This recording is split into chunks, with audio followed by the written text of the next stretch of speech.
महादेव, देवों के देव महादेव जी के चरण में प्रणाम करती हूँ, मेरा प्रणाम स्वीकार हो। माता गौरा पार्वती के चरण में प्रणाम करती हूँ, मेरा प्रणाम स्वीकार हो। गणपति ललनवा के चरण में प्रणाम करती हूँ, मेरा प्रणाम स्वीकार हो। अपने से बड़े को चरण में प्रणाम करती हूँ, मेरा प्रणाम स्वीकार हो। सब गुरु भाई बहनों के चरण में प्रणाम करती हूँ, मेरा प्रणाम स्वीकार हो। सब देवी देवताओं के चरण में प्रणाम करती हूँ, मेरा प्रणाम स्वीकार हो। माता और पिताजी के चरण में प्रणाम करती हूँ, मेरा प्रणाम स्वीकार हो। गुरु भाई बहन, मैं कथा सुनाने जा रही हूँ। इस कथा को पूरा सुनिए और रहस्य जानिए। आधी नहीं, आधी सुनने में शिव गुरु का अपमान होती है और पूरा सुनने में ज्ञान। इसलिए कथा को पूरा सुनिए और रहस्य जानिए। हर हर महादेव, घर घर महादेव। गुरु भाई बहना, अमरनाथ मंदिर के नाम सबको ही सुने होंगे। अमरनाथ जो मंदिर है वो बहुत बड़ा मंदिर है, भगवान का मंदिर है, भोलेनाथ का मंदिर है, बहुत बड़ा मंदिर है। उस मंदिर में एक पुजारी थे और वहां का एक राजा थे। उस नगर के एक राजा थे, बहुत बड़े राजा थे। प्रतिदिन अमरनाथ मंदिर में पूजा करने जाते थे, बहुत सारा मिठाइयां चढ़ाते थे और भगवान को बड़े खड़ी खोटी सुनाया करते थे कि हे भगवान, मुझे इतना धन दो कि जो संसार में किसी के पास नहीं हो। और जैसे कि सतयुग में रावण को घमंड हो गया था कि हम बहुत बड़े पुजारी हैं और सारा देवी देवताओं का मोह के रखते हैं, उसी तरह अमरनाथ मंदिर में एक राजा का घमंड हो गया था। भोलेनाथ को अपने पांव पे नचाना चाहते थे, उंगली पे रख के घुमाना चाहते थे, इशारों पे नचाना चाहते थे। तो राजा ने भगवान को जो चाहे वही करवाना चाहते थे, लेकिन ऐसा तो हो नहीं सकता। भगवान तो किसी के बस में होते ही नहीं है। भगवान ने ऐसा नहीं किए। राजा ने बोला, हे भगवान, आपका मैंने तो 1000 रुपया का रोज भोग लगाता हूँ, आपने तो मेरे लिए क्या करता हो? कुछ नहीं करते हो। हे भगवान, हम चाहते हैं कि मेरे सोने का महल हो जाए, ईंट जो लगा हुआ है सारी ईंट सोने का हो जाए, मेरे घर किसी चीज का कमी कभी नहीं हो, मेरा जो किला है वो झलके संसार में। भगवान ने प्रकट हो गए। जो पुजारी था, पुजारी से बोले, हे पुजारी, तुम्हारा राजा है, तू उसे बोल देना कि मुझे बस भोग नहीं लगवाना 1000 का, एक खिली पान मुझे चढ़ा दे, एक खिली पान मुझे चढ़ा दे, जो कथ चूना इंद्र लोक से लाकर, शिव लोक से लाकर, कथ और चूना जो रहेगा वो शिवलोक से लाकर,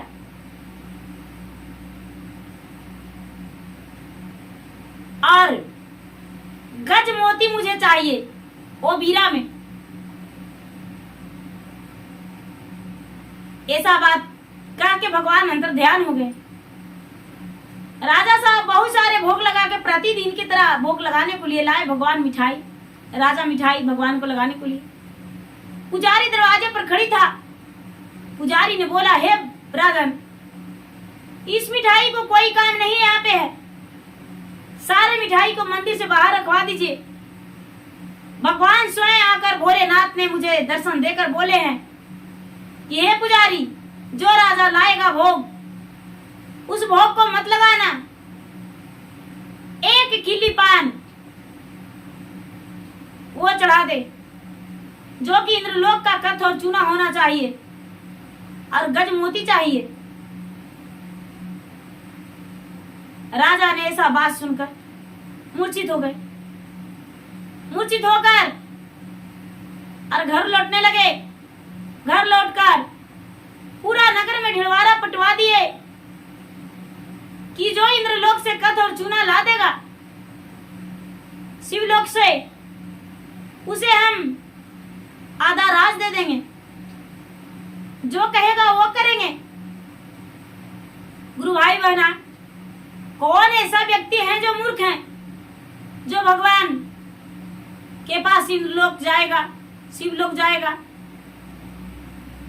कैसे जा सकता है? जो मर जाएगा वही तो जा सकता है, जिंदा व्यक्ति तो कोई नहीं जा सकता। अब पूरे राज के लोग कोई भी तैयार नहीं हुए, कोई भी तैयार नहीं हुए कि हम ला देंगे। सालों बीत गया, वर्षों बीत गया, कोई बात पे एग्री नहीं हुए। राजा ने उतना दिन तक मंदिर नहीं आया, मंदिर नहीं आया। जब पूरा निराश हो गया, बहुत दिन के बाद राजा ने मंदिर वापस आया और पुजारी बाबा के सामने हाथ जोड़कर बोला, हे पुजारी बाबा, हम अपने आप को बहुत बड़ा सेठ समझ रहे थे, मेरे पास बहुत बड़ा घमंड हो गया था, लेकिन मुझे ये नहीं पता था कि भगवान जो हैं भाग के भूखे रहते हैं। लड्डू और पेड़ा और मेवा और मलाई का भूखे नहीं रहते हैं। भगवान के पास खाली हाथ भी लोग आएंगे, भाप के भोग लगाकर, ज्ञान के जोत जला के, मन को मंदिर के धोके, तो उसी में भगवान खुश होते हैं। मुझे पता नहीं था। हे पुजारी, मुझे क्षमा कर दो, हम तुम्हें भी जहां तक बहुत सताए हैं, बहुत सारे लोगों के यहाँ दुख दिए हैं। पुजारी ने बोला, मुझे क्षमा करने से क्या आपको क्षमा मिल जाएगा? भगवान के सामने माथा टेकिए, यदि भगवान माफ कर देंगे तो ठीक है, भगवान नहीं भी माफ करेंगे तो भी ठीक है। राजा ने मंदिर के अंदर जाकर और माथा टेक के, सर झुका के माथा टेक के भगवान से प्रार्थना करने लगा। भगवान से प्रार्थना करने लगा कि हे भोलेनाथ, जब तक आप मुझे दर्शन नहीं देंगे और मेरे गलतियां का माफ नहीं करेंगे, तब तक यहाँ से हम नहीं जाने वाले। हम अहंकारी राजा बन गए थे, लेकिन मुझे पता ही नहीं था कि भगवान को क्या चाहिए। आज से हम आपको प्रतिदिन शरण में आएंगे, खाली हाथ ही आएंगे, लेकिन भक्ति भावना के साथ आएंगे। राजा ने माथा टेके टेके पूरे दिन बिता दिया, रात बिता दिया, धीरे धीरे करते करते बिना अन्न पानी का 9 दिन पूरा बिता दिया। अब भोलेनाथ सोचते हैं कि यदि दर्शन नहीं देंगे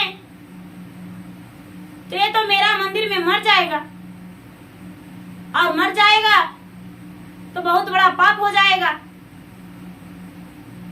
अब इसको हटाने के लिए मुझे दर्शन देना पड़ेगा। भोलेनाथ ने बाहरी दरवाजे से एक बूढ़े ब्राह्मण के रूप में आए और कहने लगे, अरे ये कौन है? हटो हटो जल्दी से मंदिर से हटो, मंदिर को साफ सफाई करना है, पूजा करना है।